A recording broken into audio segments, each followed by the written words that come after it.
So one of the stupidest things that happened in the history of AI that basically delayed the creation of models that we now know today as large language models was something called the AI winter. The AI winter happened because there was a big fight back in the early days of AI between people who thought you could create human-like intelligence by just figuring out like gigantic numbers of rules. The other camp was trying to pursue neural networks, which turned out to be the correct approach.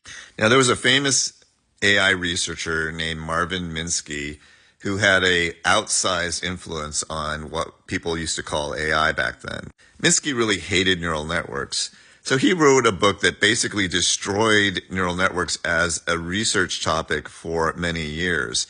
But what is really stupid about this is that what the book showed and what everyone was shocked by in the AI industry or the AI research field was that a single layer neural network, which is called a perceptron, could not do a certain kind of logical operation. Now, I won't go into the technical details here, but suffice it to say that if you have even a basic undergrad understanding of mathematics, you should be able to see intuitively that a single layer perceptron shouldn't be able to do all logical operations.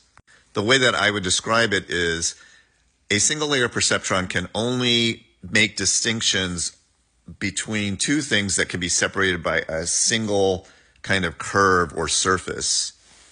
But obviously, in general, if you're trying to do any kind of logical operation, you may need to distinguish between things that can be separated by, let's say, an X shape or more complex shapes. So the fact that a single layer of simulated neurons cannot do certain logical operations should not have been a shock to anyone, at least anyone who had a decent understanding of math. But what's also obvious is if you have two layers of perceptrons, which is basically a two-layer neural network as we know it today, you can do exclusive OR and a whole lot of other things. In fact, it's been proven that a two-layer perceptron can do any kind of function approximation if you have enough nodes.